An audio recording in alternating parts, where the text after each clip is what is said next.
ॐ सहनाववतु सहनौ भुनक्तु सह वीर्यं करवावहै तेजस्विनावधीतमस्तु मा विद्विषावहै। ओम शांति शांति शांति। मीमांसा दर्शन की 74वीं कक्षा मीमांसा दर्शन के द्वितीय अध्याय का प्रथम पाठ प्रारंभ किया था। उसमें पहला सूत्र हम देख रहे थे, प्रथम अधिकरण पहला सूत्र। तो पिछली कक्षा में से कुछ पूछना हो प्रथम अध्याय के अंत का अथवा इसका तो पूछ सकते हैं। पूछ। ओम आचार्य जी, दूसरे अध्याय का पृष्ठ संख्या 357। हाँ। भाष्य की ऊपर से तीसरी पंक्ति जी, इसमें कहा हुआ है यागादि शब्द से एते भाव। तो ये यजति ददाति जुहोति, ये यागादि शब्द भी हैं और भाव शब्द भी हैं। बाद में फिर आगे कहा कि यज्ञादि अर्थश्च अतो अवगम्यते भावयेत इति च, और तथा यजेत यथा किंचित भवति इति। तो ये जो दोनों बात कह रहे हैं कि यज्ञादि अर्थ अवगम्यते भावयेत इति च और यथा यजेत तथा किंचित भवति, ये दोनों एक ही बात है या अलग अलग बात है? नहीं, वो अलग आगे दूसरे ढंग से कहा है। पहला वचन तो इनका यह है कि यागादि शब्द भी हैं और ये भाव शब्द भी हैं। कैसे हैं कि यजी आदि अर्थ भी यहां से पता लगता है और भावयेत अर्थ भी पता लगता है। यजेत का मतलब यागम भावयेत अथवा यागे न इष्टम भावयेत। तो यागम या यागे न, ये तो याग आ गया हमारे को यजेत में, ठीक है। और भाव आ गया इसमें इष्टम साधयेत या इष्टम भावयेत, इष्टम कुरियात इत्यादि, वो भाव वहां पर आ गया है, ठीक है। तो यजेत में यजी भी कहा जा रहा है, याग भी कहा जा रहा है और भावना भी कही जा रही है। ये बात हो गई। अब इसको दूसरे ढंग से कह रहे हैं कि ये भाव शब्द क्यों है, ये भाव शब्द क्यों है, इसको सिद्ध करने के लिए कि यथा तथा यजेत यथा किंचित भवति इति। पूर्व पक्षी ने इनको ये कहा था ऊपर कि ये शब्द तो ननु याग दान होम शब्दा एते न भाव शब्द। तो केवल ये भाव शब्द नहीं है, ये केवल यागदान होम शब्द है, नाम शब्द है, ऐसा जो कहा था। यद्यपि आगे कह दिया कि इसमें दोनों हैं, तो याग आदि है ये तो खैर पता लग ही रहा है। भाव कैसे है उसको और दूसरे ढंग से सिद्ध कर रहे हैं अभी। कैसे कि उस तरह से यजन करे जिससे कि कुछ हो जाए, स्वर्ग आदि की प्राप्ति हो जाए। तो इसमें करना आ गया ना, इस तरह से याग करे, तथा यजेता उस तरह से करे जिससे कि फल की प्राप्ति हो। तो यहां पर क्रिया आ गई, भाव आ गया। तो तेन एते भाव शब्द है, इससे ये भाव शब्द है। तो भाव को बताने के लिए ये कहा गया है, केवल भाव को बताने के लिए, ठीक है। हाँ। आचार्य जी, यहाँ पर जो पहली बात कही कि यदि यज्ञाद्यर्थश्चातो गम्यते भावयेत इति, तो जैसे उसको यजेत को हम यागम भावयेत के द्वारा खोल सकते हैं, मतलब हाँ। उसको अर्थ बता सकते हैं, परंतु यजेत को ऐसा अर्थ तो नहीं, यजेत को नहीं खोल सकते। यजेत ठीक है, यागम कुरियात खोल सकते हैं हम उस तरह से, यागम कुरियात यागे ने इष्टम भावयेत खोल सकते हैं उस तरह से खोलने को तो हाँ। लेकिन ये जो दूसरा वचन कहा तथा यजेत यथा किंचित भवति इति, ऐसा तो यजते अथवा यजेत कहने पर ऐसा अर्थ तो नहीं आता। ये नहीं, ये तात्पर्य है कि जब हम कहें कि यजेता और स्वर्ग कामो यजेता, स्वर्ग कामो यजेता ऐसा कहा, तो यजन करे। अब चूंकि कोई ना कोई फल प्रयोजन तो होता ही है, तो ये उस तरह से करे कि कुछ हो जाए, कुछ फल निकले इसका, ये तात्पर्य वहां छुपा हुआ है। वो क्या होना चाहिए? तो स्वर्ग काम, स्वर्ग की प्राप्ति हो जाए, ऐसा कुछ करे। तो केवल इससे क्रिया को बताना चाहते हैं, ये मुख्यता है। तो यजेत, ये जो भाव है इसके लिए भाव शब्द कहा, और आगे द्रव्य गुण शब्देभ्यो द्रव्य गुण प्रत्यय न भावनाया।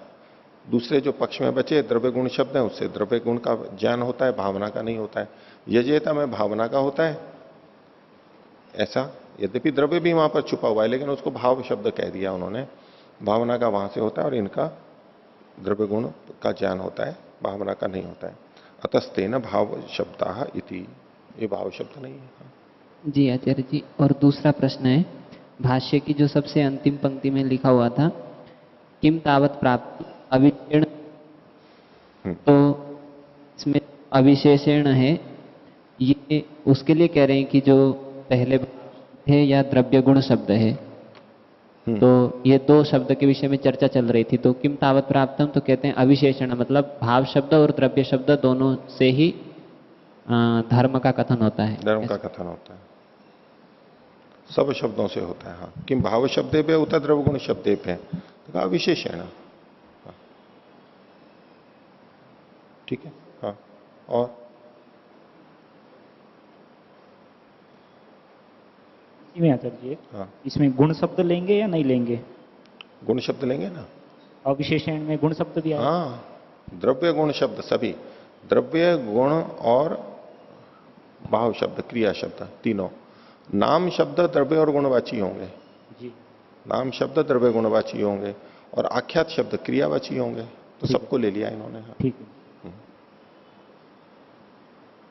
पूछिए। द्वितीय अध्याय पृष्ठ संख्या 355। हाँ, इसका भाष्य की दूसरी पंक्ति है। हाँ, संदिग्धानाम अर्थानाम वाक्य शेषात अर्थाच अध्यवसानम उक्तम। हाँ, ये पंक्ति समझ में नहीं आ रही। देखो, संदिग्धानाम अर्थानाम, अर्थात जहां अर्थ संदिग्ध हो, इसका ये अर्थ लिया जाए या ये अर्थ लिया जाए, ये सामान्य अर्थ लिया जाए या विशेष अर्थ लिया जाए। ठीक है। तो पीछे जो हमने दो अधिकरण पढ़े थे प्रथम अध्याय के अंत में, चौथे पाद के अंत में, एक तो अक्ताह शर्करा दधाती, ठीक है, और फिर घृत का आ गया, और दूसरा हमने लिया था अवद्यति, जो लिया था 3 जगह पे हमने लिया था अवद्यति, वहां पर कैसे अर्थ घटेगा, तो दोनों बातें कही। तो संदिग्धा नाम अर्थानाम वाक्य शेषात, वाक्य शेषात तो वो घृत वाला वाक्य, वाक्य शेष से, और अर्थाच, अर्थ मतलब सामर्थ्य से, सामर्थ्य मतलब श्रुवा का हो गया, हाथ का हो गया और स्वधिति का हो गया। इनके सामर्थ्य से वहां पर अवदान क्रिया किस वस्तु से संबंधित होगी और क्या होगी, ये वहां अर्थ से पता लगता है। तो उन दो अधिकरणों का यहां पर संकेत है। तो जहां संदिग्ध अर्थ होंगे वहां वाक्य शेष से और अर्थात अर्थ से यानी सामर्थ्य से अध्यवसानम उत्तम, अध्यवसान यानी निश्चय कहा गया है, उसकी तरफ संकेत है। हाँ, और द्वितीय अध्याय का 355वां पृष्ठ, 355वां पृष्ठ जी, ऊपर से चौथी पंक्ति। हाँ, एषा एव च अध्याय संबंधः। तो ये जो पिछले अध्याय का इस अध्याय से जो संबंध जोड़ा है, ये स्पष्ट नहीं हुआ जी, कैसे? कर्मों से संबंधित बातें पीछे कही गई और कुछ आगे भी कहेंगे। कर्म के बारे में जहां कर्म से संबंधित बातें कही गई, इतना ही अर्थ है, बस तात्पर्य लेंगे। अध्याय संबंध मतलब ये जो अध्याय कहा जाएगा, इन्होंने पिछले अध्याय से संबंध बताया है। एषा एवच अध्याय संबंधः, इस अध्याय के साथ में ये संबंध यानी इन विषयों का संबंध है। पिछले अध्याय में तो इन्होंने जैसे स्मृति है और विधि मंत्र आदि के बारे में बताया, और इस अध्याय में कर्मों के बारे में बता रहे हैं। पिछले में भी कर्म आए ना, कर्म के बारे में ही कि कर्म होता है, विधेय क्या होता है, कर्म होता है, शब्द का तात्पर्य कर्म में, क्रिया में होता है, शास्त्र क्रिया के लिए होता है इत्यादि। क्रिया के बारे में बहुत सारी बातें आई हैं, क्रियाओं से जुड़ी हुई बातें हैं, या सीधे सीधे क्रिया की बात है। इसको दूसरी तरह से आप यूं ले सकते हैं कि पिछले में प्रमाण को बताया गया, पिछले अध्याय में प्रमाण को बताया गया, प्रमाण की चर्चा थी, और अब प्रमेय की चर्चा है इसके आगे। आप उस तरह संबंध जोड़ना चाहते हैं तो प्रमाण और प्रमेय आपस में संबद्ध होते हैं, अप्रमेयों की चर्चा है। जी जी। दूसरा 356वें पृष्ठ पर सबसे जो अंतिम जो पंक्ति है, तो उसमें यहाँ पर जो अदृष्ट है उसको कल्पना के रूप में स्वीकार करते हैं कि जिस वस्तु, जिस क्रिया का फल हमें दृष्ट ना हो तो हम उसके लिए अदृष्ट की कल्पना कर लेते हैं। लेकिन जो कल्पना होती है तो वो तो यथार्थ नहीं होती है, लेकिन अदृष्ट तो अन्य शास्त्रों में यथार्थ के रूप में स्वीकार किया है, तो इसको कैसे समझेंगे? तो यहां कल्पना का मतलब अयथार्थ कल्पना नहीं है, यथार्थ कल्पना है। कल्पना दोनों तरह से होती है। कल्पना को जैसे परिकल्पना कहते हैं, वैज्ञानिक भी परिकल्पना करते हैं, कुछ आधारों पर सोच करके चलते हैं। और यहां जो कल्पना है ये अनुमान के अर्थ में है। निष्कर्ष निकालते हैं हम, तात्पर्य निकालते हैं। प्रत्यक्ष सीधे सीधे नहीं कहा गया, लेकिन हम वैसा तात्पर्य लेते हैं क्योंकि ये कर्म शास्त्र में वर्णित है। शास्त्र निरर्थक बातों को, व्यर्थ बातों को, कर्मों को नहीं बताते हैं, और इन कर्मों को करने से कोई दृष्ट फल आ नहीं रहा है तो वो अदृष्ट के लिए होगा। ये वहां पर निश्चयात्मक कहा जाता है, वो अनिश्चय नहीं है, संशय नहीं है, निर्णयात्मक है। ये ऐसी कल्पना है, लेकिन प्रत्यक्ष नहीं है, वो परोक्ष है। और कोई? तो आचार्य जी, निरुक्त में जो भाव शब्द का अर्थ कर्म सामान्य लिया है, यहाँ पर जो कर्म के भेद जो 6 बताया, शब्दांतर, अभ्यास, संख्या आदि, इसकी क्या आपस में संबंध है? एक भाव का मतलब तो कर्म सामान्य, ये भी ऐसा ही मान रहे हैं। भाव का मतलब कर्म सामान्य, लेकिन यहां जो ये जो 6 प्रकार के कर्म के भेद बताए, वो कर्म के प्रकार नहीं है वैसे कि ये अलग कर्म, ये अलग कर्म, ऐसे नहीं है। ये कर्मों का निश्चय किन किन माध्यमों से होता है, कर्मों का निश्चय किन किन माध्यमों से होता है कि ये कौन सा कर्म है, ये कर्म के अंदर कर्म है, ये भिन्न कर्म है, ये भिन्न कर्म है, ये इन से पता लगता है। शब्दांतर, अभ्यास, संख्या आदि से, वो धीरे धीरे आगे बताएंगे। देखो यहां शब्दांतर से पता लगा, यहां अभ्यास से पता लगा, यहां संख्या से, यहां गुण से पता लगा कि ये भिन्न कर्म है। तो जिन कर्मों का बोध, स्पष्टीकरण कि ये ऐसा ऐसा है, ये अलग है, ये अलग है, इन माध्यमों से होता है। तो जिससे पता लग रहा है उसी के नाम से उनको कह दिया गया, इसलिए 6 प्रकार के बताए। ठीक है, तो आगे चलेंगे।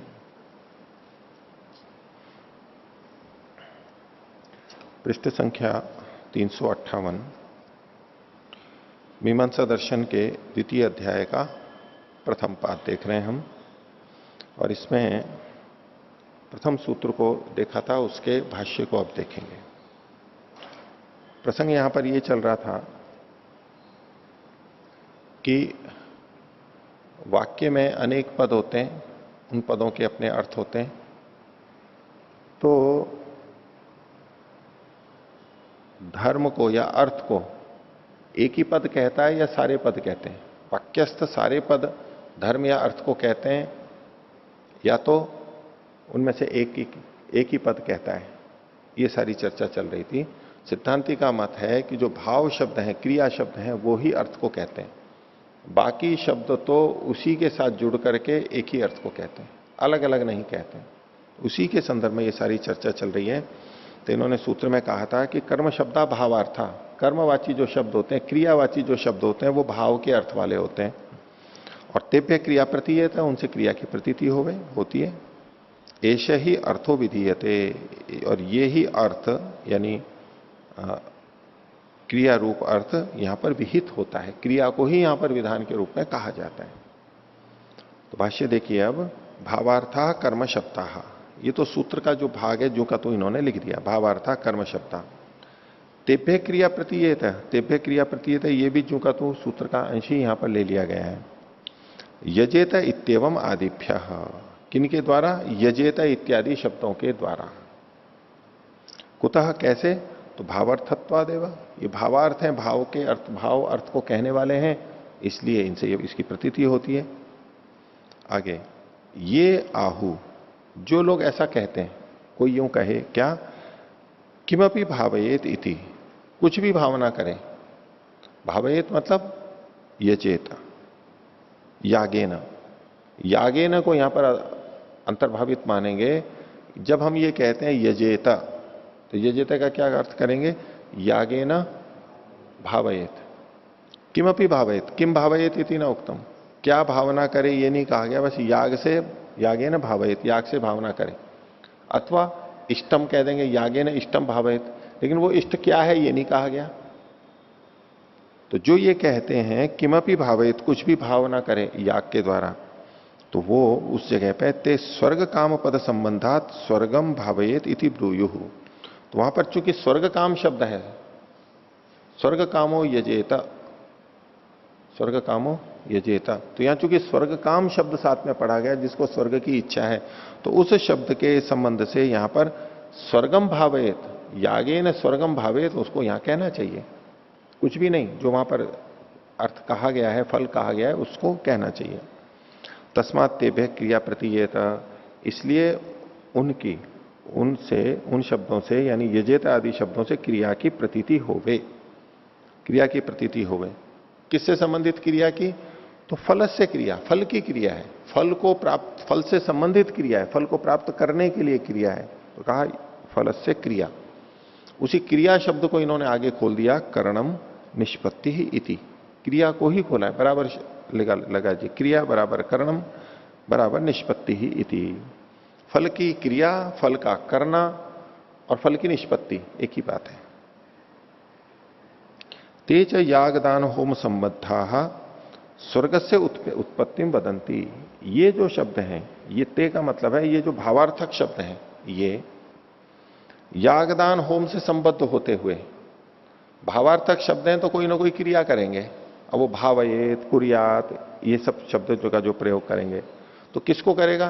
तो यागम कुर्यात, दानम कुर्यात, होमम कुर्यात इत्यादि याग दान होम से जुड़ करके ये बताएंगे। इसलिए इन्होंने कहा कि ते, ये जो भावार्थक शब्द हैं, यागदान होम संबद्धा, यागदान होम से संबद्ध होते हुए, संबद्ध हैं जो स्वर्ग से उत्पत्ति बदंती, स्वर्ग की उत्पत्ति को, निर्माण को, बनने को कहते हैं, प्राप्ति को कहते हैं।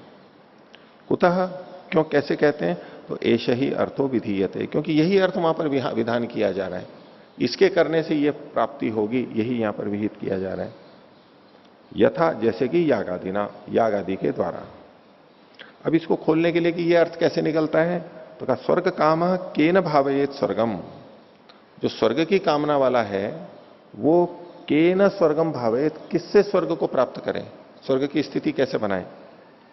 तो यागादिना ही थी, यागादि से बनाए।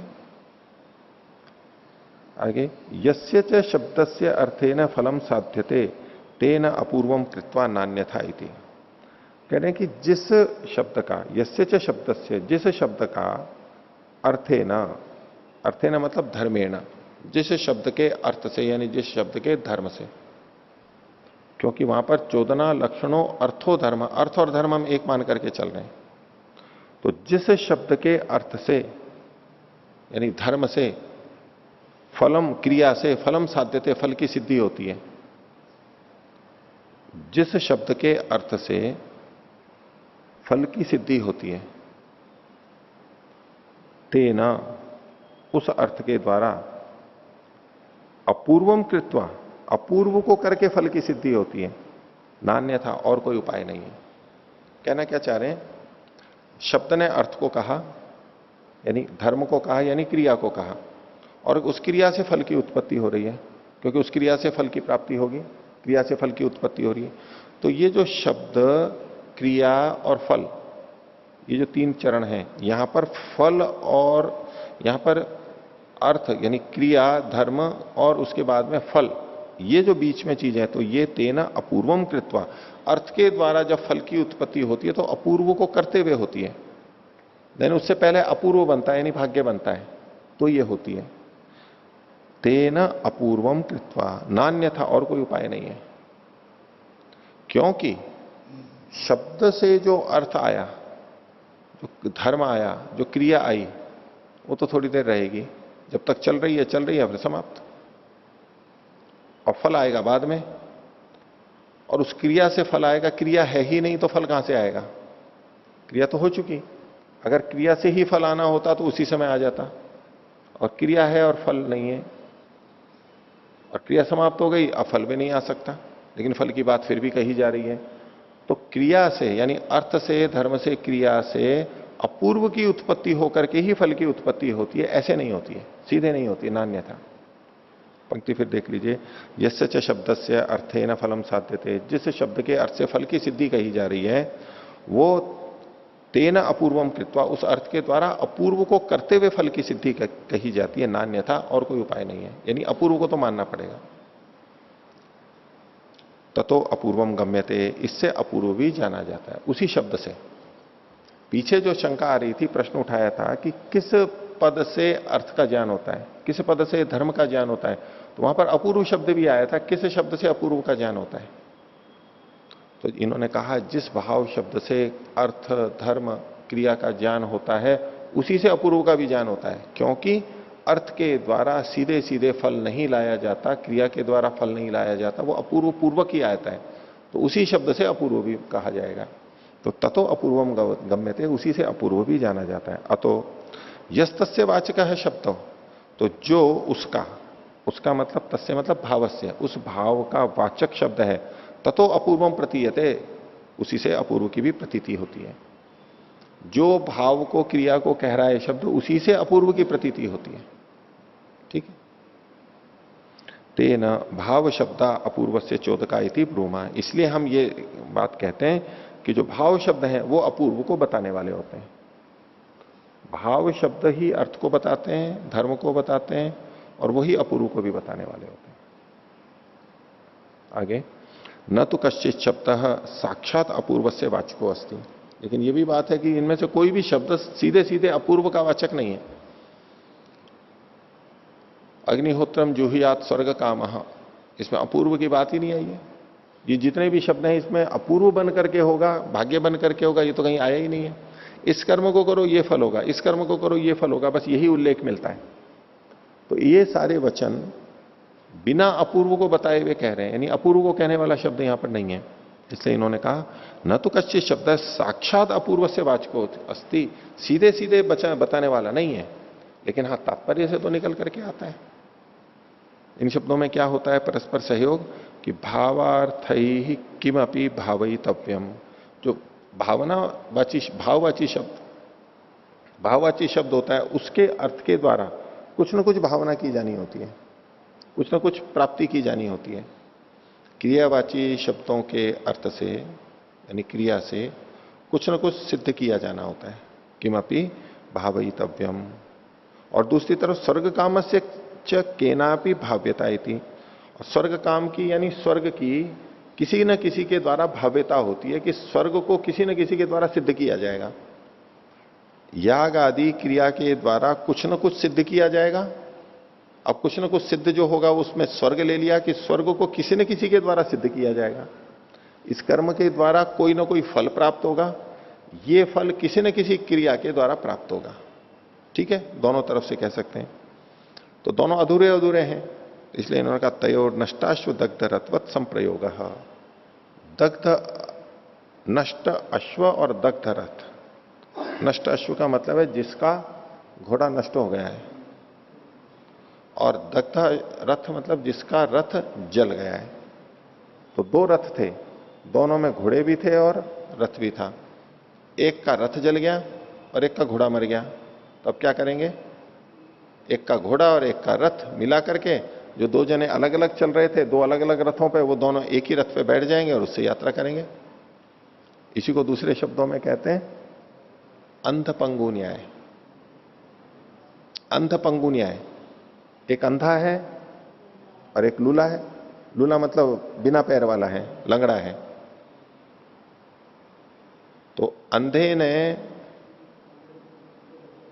बिना पैर वाले को लूले को अपने कंधे पे बैठा लिया, वो आंख से देख रहा है और ये पैर से चल रहा है। नष्टाश्व दग्ध रथ न्याय की तरह से ये भी है। आगे, यजेत इत्यवम आदय साकांक्षा।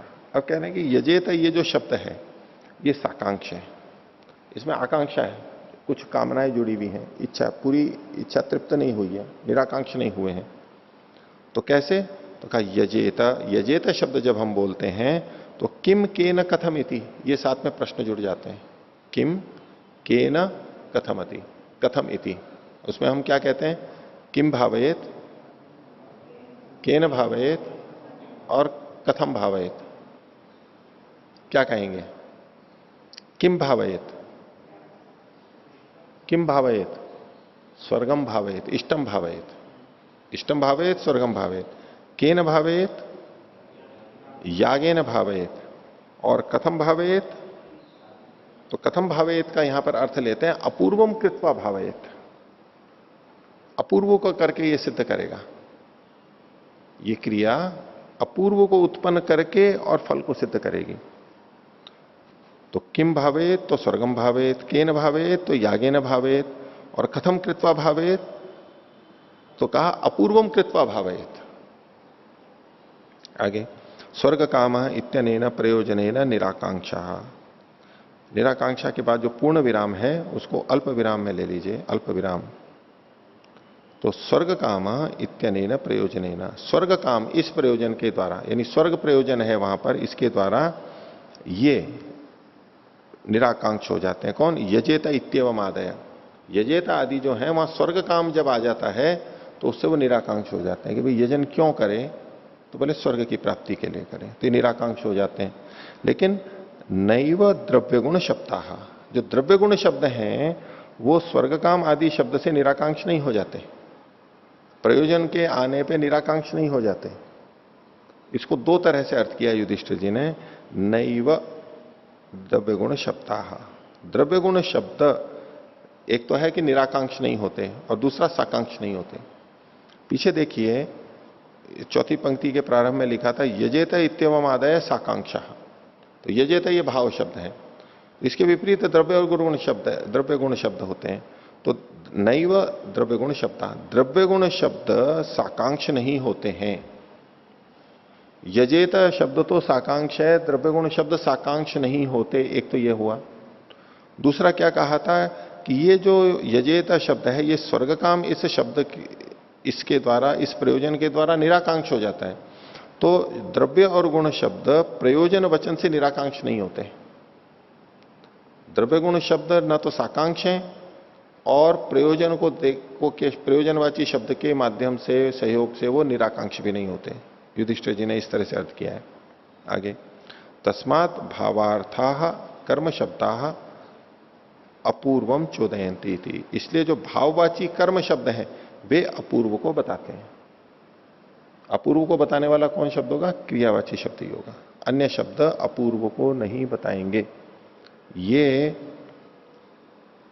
अर्थ को बताते हैं, ये धर्म को बताते हैं, ये अपूर्व को बताते हैं।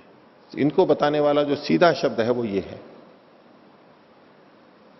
आगे अथ कस्मात् उभयम सूत्रितम, तो बोले सूत्र में ऐसा दोनों को क्यों लिखा? भावार्थाः कर्म शब्दायति, भाई भाव भी कर्म ही है तो भावार्था कर्म शब्द है, ये दो शब्द क्यों लिखे? एक ही से हो जाता। इसका मतलब क्या है कि जो कर्म शब्द है, क्रियावाची शब्द है, वो भावार्थ होते हैं, भाव अर्थ वाले होते हैं। भावार्थाः कर्म शब्दाः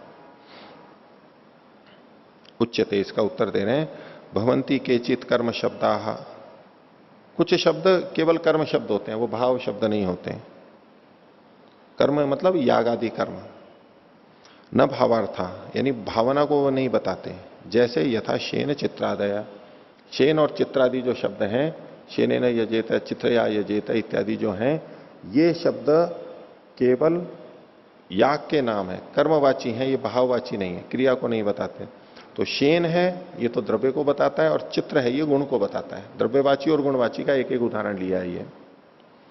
आगे कहते हैं केचित भावार्था, लेकिन कुछ शब्द होते हैं वो केवल भाव को बताते हैं, कर्म को नहीं बताते, क्रिया को नहीं बताते। नहीं, ये कर्मवाची नहीं होते, ये केवल भाव को बताते हैं।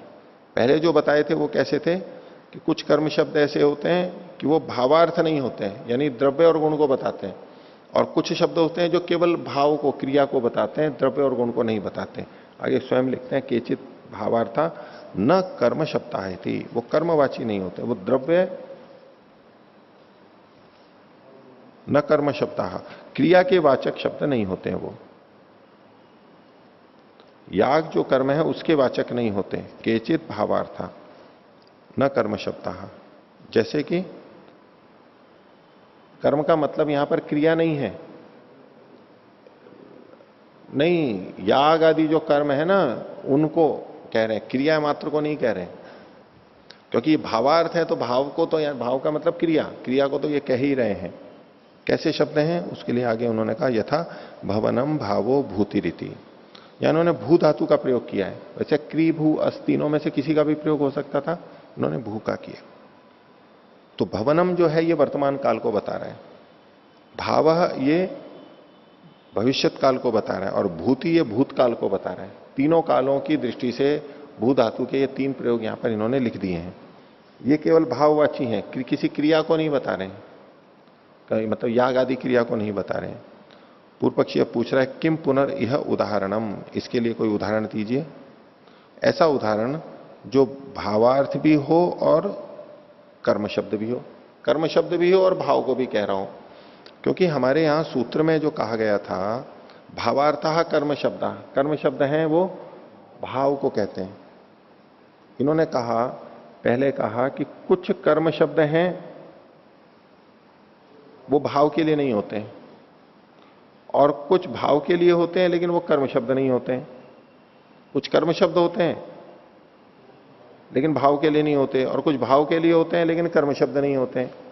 तो सूत्र में जो भावार्थ कर्म शब्द इकट्ठा पढ़ा है, इसलिए इन्होंने पूछा था ना कस्मात् उभयम सूत्रितम, दोनों बातें क्यों आपने लिखी हैं कि भावार्थ भी कर्म शब्द हो और वो भावार्थ हो।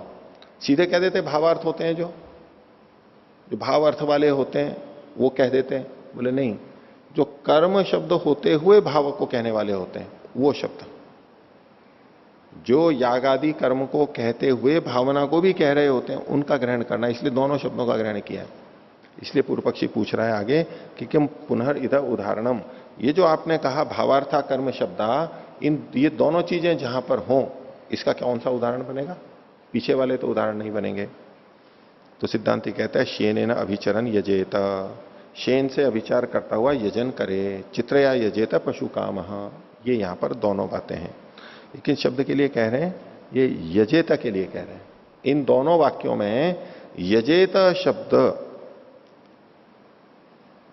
कर्म शब्द है और ये भावार्थ भी है। भावार्था कर्म शब्द, कर्म शब्द होते हुए ये भाव को कह रहा है। यागम भावेत या तो यागे न इष्टम भावेत, दोनों को ये कह रहा है। अब इसका ये अर्थ कर रहे हैं कि यहां वास्तव में तात्पर्य क्या लेंगे।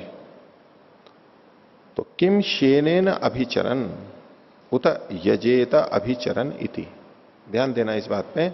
पहले वाक्य पे केंद्रित है, शेनेन अभिचरण यजेत, इस पे केंद्रित है हम। तो इसका क्या तात्पर्य ये है कि शेनेन अभिचरण, शेन से अभिचार करता हुआ यजन करें, शेनेन अभिचरण।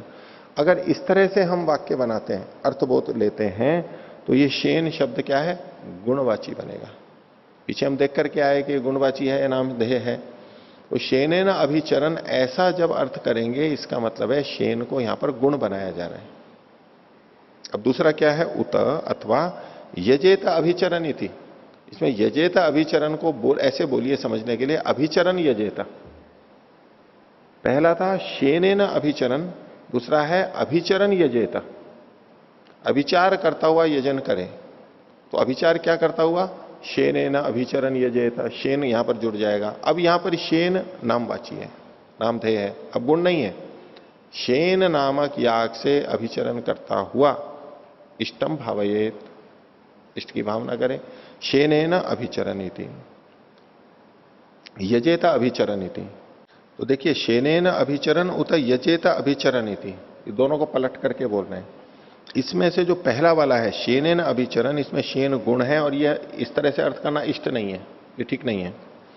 और यजेत अभिचरण, इसमें शेन याग से अभिचार करता हुआ करे, अभिचरण यजेत, ये इष्ट है, ये इष्ट है, ये ठीक है। दूसरा देखिए, जो मोटे अक्षरों में है चित्रया यजेत पशु काम, इसको लेकर के भी ऐसे दो वाक्य बनाए हैं। तथा चित्रया पशु काम उत पशु कामो यजेत। वैसे तो क्या है? चित्रया यजेत पशु काम, पर यहां क्या लिखा है? चित्रया पशु काम।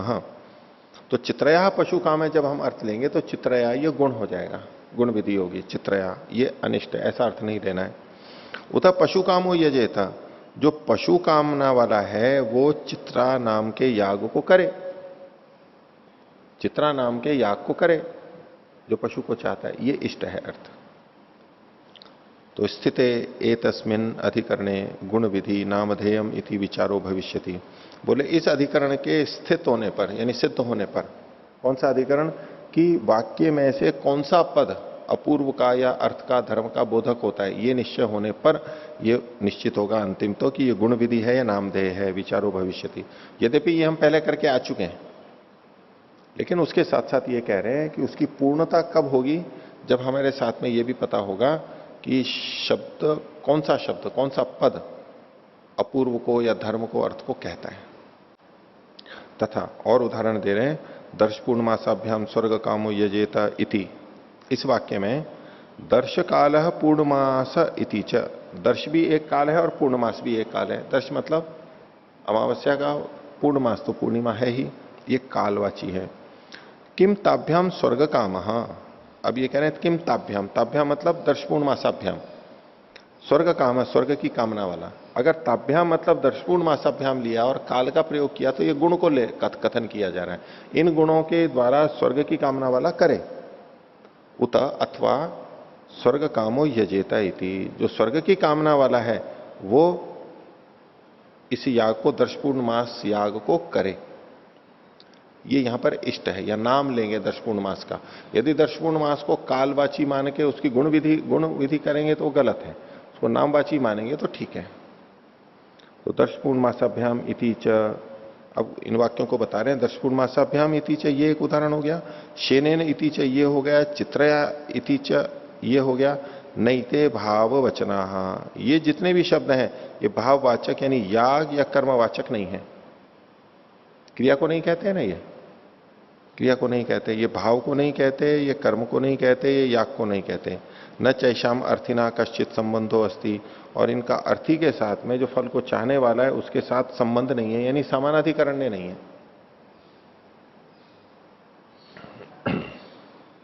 हैं? न चैशाम अर्थिना कश्चित संबंधो अस्ति, समानाधिकरण्य नहीं है। आख्यात से इनका संबंध नहीं है। न चैशम अर्थिना कश्चित संबंधो अस्ति, अर्थी का नीचे युधिष्ठिर जी ने लिखा है कामना करने वाले के साथ इनका कोई संबंध नहीं है। अर्थी मतलब चाहने वाला है। न चैशम अर्थिना कश्चित संबंधो अस्ति, क्यों नहीं है? विविभक्ति कत्वात्, भिन्न भिन्न विभक्ति वाला होने से। तस्मात् न द्रव्य गुण शब्द अपूर्व से विधायका इति, इसलिए द्रव्य गुण को बताने वाले जो शब्द हैं वो अपूर्व के वाचक नहीं होते। द्रव्य गुण के वाचक यानी नामिक के जो होते हैं वो। इन शब्दों का सीधे सीधे क्रिया से संबंध नहीं होता, परोक्ष होता है। जुड़ते तो हैं ये क्रिया से, तो क्रिया ही अर्थ को, धर्म को, अपूर्व को कहती है। ये इनका तात्पर्य हुआ। तो इसको दूसरे ढंग से यूं कहिए कि जिस शब्द का या जिस अर्थ का फल से संबंध हो, जिस शब्द का या उसके अर्थ का फल के साथ में संबंध हो, वही अपूर्व का भी वाचक होगा, और वो क्रियावाची शब्द ही होंगे, ऐसा इनका निश्चय है। आगे दूसरा सूत्र, पूर्व पक्षी का सूत्र है, सर्वेशाम भावो अर्थ इति चेत। अगर पूर्व पक्षी ये कहे कि सभी शब्दों का, यानी उसमें द्रव्य और गुणवाची शब्द भी आ गए, उन शब्दों का भाव अर्थ होता है, ऐसा अगर पूर्व पक्षी कहे तो खंडन करेंगे आगे भाष्य। एवं चेत भवान पश्यति, अगर आप ये देखते हो, सिद्धांति पूर्व पक्षी को कह रहा है, नहीं पूर्व पक्षी सिद्धांति को कह रहा है, ये पूर्व पक्षी है। एवं चेत भवान पश्यति, भवान मतलब है सिद्धांति। क्या? इसको विपरीत अल्प विराम में लीजिए। अभाव शब्दत्वात् न द्रव्य गुण शब्द अपूर्व से विधायका, भाव शब्द न होने के कारण से द्रव्य गुण शब्द अपूर्व के विधायक नहीं होते हैं। द्रव्य गुण शब्द जो होंगे वो भाववाचक नहीं होंगे, तो भाव शब्द न होने के कारण से, चूंकि द्रव्य गुण शब्द भाववाचक शब्द नहीं है, इसलिए वो अपूर्व के विधायक भी नहीं है। जो भाववाचक शब्द होगा वही अपूर्व का विधायक होगा, ये मान करके इन्होंने कहा कि ये द्रव्य गुण शब्द अपूर्व के विधायक नहीं होंगे। इति, ऐसा यदि आप कहते हो तो सर्वेशाम भावो अर्थः, सभी शब्दों का भाव ही अर्थ होता है। पूर्व पक्षी सिद्धांति को क्या कह रहा है, आपने कहा था कि जो भाव अर्थ को बताते हैं वही अपूर्व के वाचक हैं, और जो भाव अर्थ को नहीं बताते वो अपूर्व के वाचक नहीं होते हैं। तो कहते हैं कि सर्वेशम भावो अर्थ, सभी शब्दों का भाव ही अर्थ होता है, क्रिया ही अर्थ होता है सब शब्दों का। आगे, स्वर्ग कामो दर्शपूर्ण मासाभ्याम इत्येतयो संबंधम यजेत इति वक्षति, कि जो स्वर्ग काम शब्द है, दर्शपूर्ण मासाभ्याम शब्द है, इन दोनों का संबंध यजेत के साथ में कहेगा ही वो, तो ये भी भाव को कहने वाले हुए। शेनेन अभिचरण इत्येतयोश्च, शेन से अभिचार करता हुआ, शेनेन अभिचरण यजेत, इन दोनों का भी यजेत से संबंध है। और तथा चित्रया पशुकामा इति, चित्रया पशुकामा यजेत, यहां पर भी इनका यजेत के साथ में संबंध है। तस्मात एतेपि साकांक्षत्वाद भाव वचना, क्योंकि ये भी साकांक्ष है, यजेत के बिना इनका भी काम नहीं चलता है, इसलिए साकांक्ष होने से ये भी भाववाची शब्द है। पीछे सिद्धांति ने कहा था यजेत आदि साकांक्ष है, इसलिए भाववाचक शब्द है ये, साकांक्ष है ये, और औरों को निराकांक्ष कहा था। पूर्व पक्षी क्या कह रहा है कि स्वर्ग कामो यजेत, स्वर्ग काम चित्रया यजेत, चित्रया पशु काम यजेत, तो चित्रया पशु काम आदि जो ये सारे शब्द हैं ये यजेत से संबद्ध रखते हैं, उसकी अपेक्षा रखते हैं, तो ये साकांक्ष है, क्रिया की अपेक्षा रखते हैं, और क्रिया की अपेक्षा रखते हुए ये साकांक्ष है, साकांक्ष है, तो ये भाववाची शब्द हो जाएंगे। साकांक्षत्वाद भाव वचना, क्योंकि साकांक्ष है इसलिए भाववाची हो जाएंगे। सर्वेषु भाव वचनेषु नास्ति विनिगमनायाम हेतु, सर्वेषु भाव वचनेषु, यहां पर सती ले लेंगे, सबके भाव वचन होने पर, सती सप्तमी, क्योंकि जब सभी शब्द भाववाचक हो जाएंगे तब, क्योंकि पूर्व पक्षी ने कहा है कि सारे के सारे साकांक्ष होने से भाववचन है, और जब सब भाववचन हो जाएंगे तो नास्ति विनिगमनायाम हेतु, इस निश्चय को करने में कोई हेतु नहीं है कि कर्म शब्दा एवं अपूर्वस्य विधायका, कर्म शब्द ही अपूर्व के विधायक होते हैं, न द्रव्य गुण शब्द आए थी, द्रव्य गुण शब्द विधायक नहीं होती। ये जो आपने विनिगमन किया, निष्कर्ष निकाला, इसमें कोई हेतु नहीं है, इसमें कोई हेतु नहीं है। जब सभी भाववचन है तो सभी अपूर्व के विधायक हो सकते हैं, पूर्व पक्षी का मत।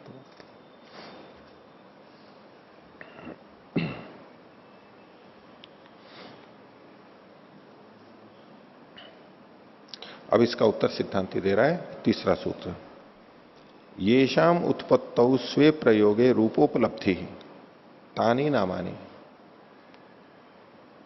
तस्मात् तेभ्य पराकांक्षा भूतत्वात् स्वे प्रयोगे। तो दो भाग इसमें कर दिए। येषाम उत्पत्तौ, जिन शब्दों की उत्पत्ति में, यानी उत्पत्ति वाक्य में, स्वे प्रयोगे, अब उन अपने अर्थ में प्रयुज्यमान शब्दों के, अपने अर्थ में जो प्रयोग किए गए हैं, जिन जिन अर्थ वाले हैं उसी में किए गए, स्वे प्रयोगे रूपोपलब्धि, जहां रूप की भी उपलब्धि हो रही है साथ में, तो तानी नामानी, उनको नामवाची शब्द कहते हैं।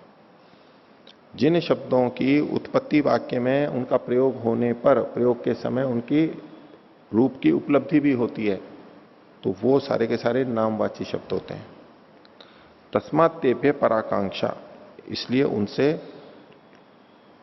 पर की आकांक्षा होती है। अब पराकांक्षा के साथ साथ यहां पर इसमें काफी अध्यार आदि किए गए हैं और टीकाकारों ने अलग अलग ढंग से अर्थ किए हैं, क्योंकि पराकांक्षा शब्द के कारण यहां पर दिक्कत है कुछ।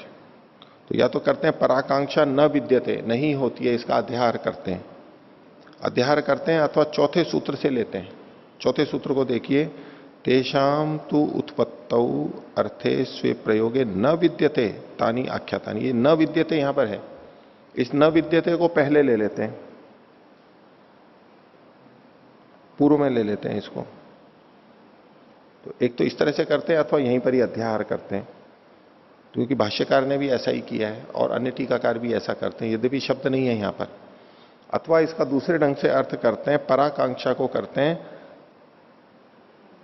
निषेध के रूप में यहां पर ले लेते हैं, पर की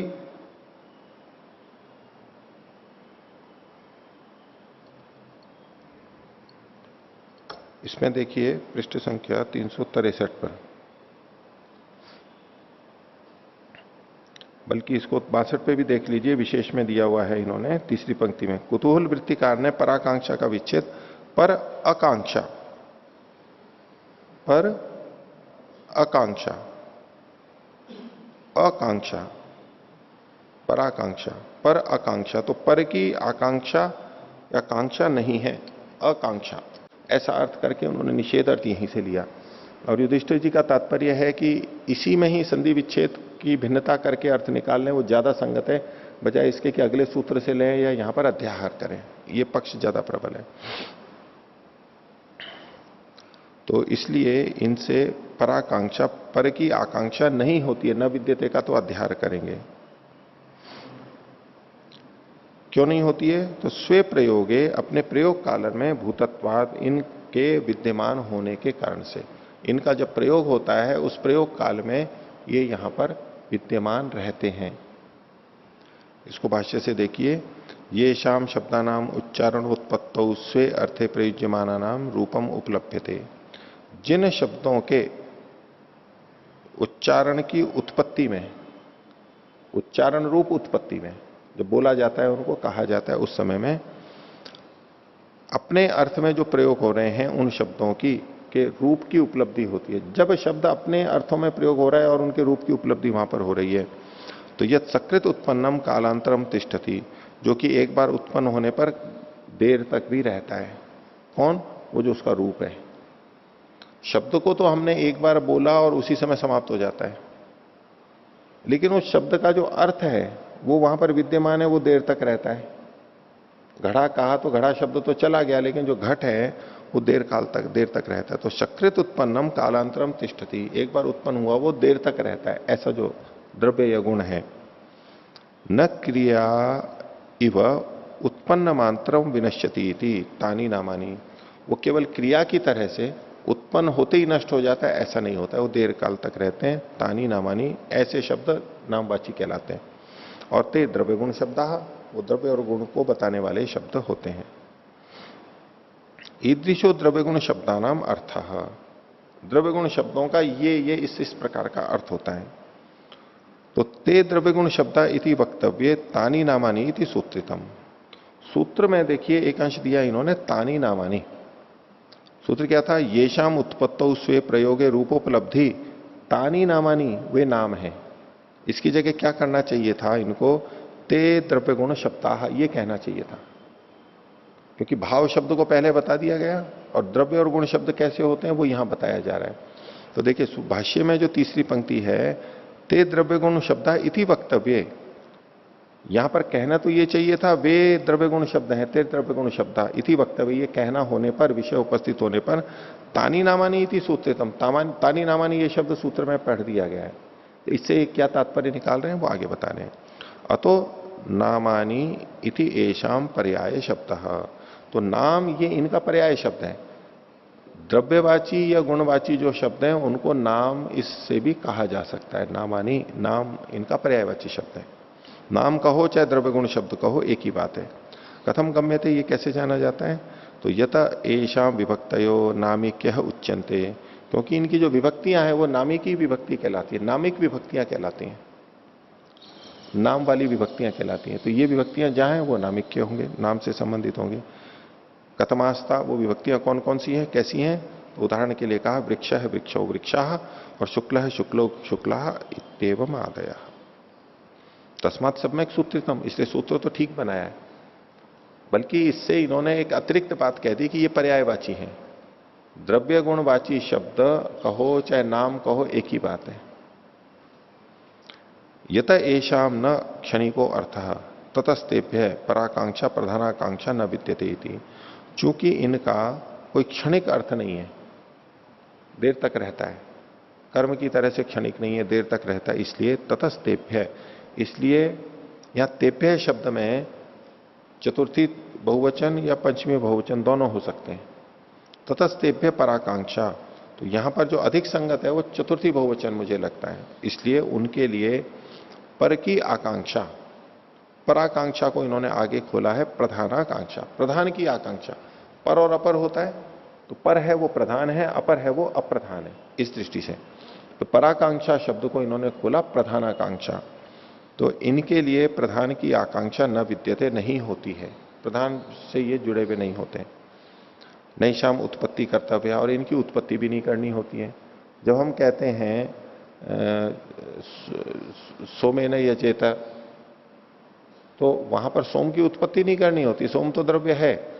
सोमवता यागे न इष्टम भावे, वहां उत्पत्ति किसकी करनी होती है? याग करते हैं और उससे इष्ट की प्राप्ति करते हैं, याग करते हैं उससे अपूर्व बनता है और अपूर्व से फल की प्राप्ति होती है। ये वहां किया जाना होता है, भावना की जानी होती है, भावेत ऐसा करे। तो द्रव्य और गुण जो साधन आदि के रूप में है वो तो पहले से वहां विद्यमान होते हैं। तो नैषाम उत्पत्ति कर्तव्य, इनकी उत्पत्ति नहीं करनी होती है, वो पहले से होते हैं। भूतत्वात् स्वे प्रयोगे स्वप्रयोग काले विद्यमानत्वाद इत्यर्थ। इनकी उत्पत्ति क्यों नहीं करनी चाहिए? तो बोले भूतत्वात्, इनके पहले से विद्यमान होने के कारण से, भूतत्व होने से इनमें। स्वे प्रयोगे, अपने प्रयोग में, इसको खोल दिया स्वे प्रयोगे के स्वप्रयोग काले, जिस समय इन शब्दों का प्रयोग किया जाता है उस समय विद्यमानत्वात्, ये विद्यमान होते हैं इत्यर्थ, ये इनका तात्पर्य। वो शब्द तो पहले से ही विद्यमान होते हैं। जो भावना है, जो किया जाने योग्य है, वो तो अभी है नहीं, वो साध्य है, अब आगे किया जाएगा, ये तो सिद्ध है पहले से। इसलिए ये भाव शब्द भाव को कहने वाले नहीं होते। पूर्व पक्षी ने कहा था पिछले सूत्र में कि सर्वेशम भावो अर्थ है, सबका भाव अर्थ है। बोले सबका भाव अर्थ नहीं है, तो कर्मवाची शब्द है, क्रियावाची शब्द है, उन्हीं का भाव अर्थ होता है, सबका नहीं होता। ये जो प्रसंग चल रहा है कि जो द्रव्यवाची और गुणवाची शब्द हैं ये भाव को कहने वाले नहीं होते, भाव को कहने वाले नहीं होते, ये अपूर्व के भी वाचक नहीं होते, बस इतना कहा गया है। नाम तो है ये, इनके आधार पर नाम रखा जा रहा है, लेकिन ये भाव को या अपूर्व को नहीं कहते। ये यजेता के, अगर कहते भी हैं तो यजेता के साथ जुड़ते हुए कहते हैं, अपने आप में नहीं कहते। इतना ही तात्पर्य। मुख्य केवल एक ही पद, यानी जो भाववाची क्रियावाची शब्द है वो ही अर्थ को, भाव को कहेगा और अपूर्व को कहेगा, ये सिद्धांत है। और जैसा कि व्याकरण में भी, भाषा में ये माना जाता है कि वाक्य में सबसे मुख्य क्या होता है? क्रिया, आख्यात। आख्यात क्रियावाची शब्द है वो ही मुख्य माना जाता है, और बाकी जितने हैं, यानी कोई भी कारक आया, चाहे कर्ता कारक है, कर्म है, करण है, अपादान संप्रदान अधिकरण कुछ भी है, संबंधवाची शब्द है, वो सब क्रिया से जुड़ते हुए अर्थ को देते हैं, वो सब क्रिया से जुड़ते हैं, क्योंकि कारक कहते ही उसको है जो क्रिया को सिद्ध करने वाला होता है। तो जो क्रियावाची शब्द होता है उसी को मुख्य माना जाता है। यहां देखिए दूसरे ढंग से ये बात कही गई है, कर्मकांड और ये अपने वाक्य रचना में अलग तरीके से इन्होंने क्रियावाची को सबसे मुख्य कहा है वाक्य के अंदर। और कोई? हाँ रमन जी, रणजीत जी। जी आचार्य जी, पीछे आया था कि साकांक्षता होने से भाववचनता जानी जाती है। हाँ, तो ये किस प्रकार से देख रहे हैं इसको कि यदि साकांक्षता होगी तो भाववचनता होगी? साकांक्ष होगी तो ये भाववचन होंगे, क्योंकि यजेता के साथ में हुआ था ना, किम भावयेत, केन भावयेत और कथम भावयेत। जी। तो ये जो भाववाची शब्द हैं, भावना तो केवल होना है, हुआना है, तो हुआना है हमें, वो भी विद्यमान नहीं है जी। तो किम भावयेत और केन भावयेत, कथम भावयेत, ये उसके साथ में जुड़ते हैं, तो ये इस रूप में साकांक्ष है। और स्वर्ग काम, इनको ये भावना के साथ नहीं जोड़ रहे थे सिद्धांती। पूर्व पक्षी ने कहा है कि भाई ये भी तो भावना से जुड़े हुए हैं, क्योंकि क्रिया से जुड़े हुए हैं, इसलिए वहां भी किम भावेत, केन भावेत, कथम भावेत यहां पर भी आ जाएगा। इनके साथ में स्वर्ग की कामना वाला है, मान लो कोई कहें तो ठीक है स्वर्ग की कामना वाला, ऐसा अगर कहें स्वर्ग कामा, ठीक है स्वर्ग की कामना वाला है। यजेता करेंगे तो ये साकांक्ष आएगा कि भाई किससे यजन करे, क्यों करे, कैसे करे। स्वर्ग की कामना वाला है, प्रश्न करने को तो वहां भी हम कह सकते हैं, लेकिन ठीक है एक स्वर्ग की कामना वाला है कामना वाला, बस। यजेता यजन करे तो वहां तो प्रश्न उठेगा ना, जहां विधि की जा रही है कि ऐसा करे, तो करे में तो प्रश्न उठेगा अभी कैसे करे। और कहें कि ये स्वर्ग की कामना वाला है तो है, ये सफेद रंग वाला है, ये वस्तु ये लाल रंग वाली है तो है। हम यूं कहें कि रंगे तो अब आएगा कि किसको रंगे, कैसे रंगे, लेकिन कहीं सफेद रंग है, ये पीला रंग है, अब ठीक है तो है, इसमें वैसी आकांक्षा नहीं है। तो जहां विधि आती है तो वहां तो कैसे प्रक्रिया होगी वो साकांक्षता बनेगी, इस तरह से इन्होंने कथन किया था। ठीक है, तो आज का पाठ इतना ही रखते हैं। प्रणव था। ओ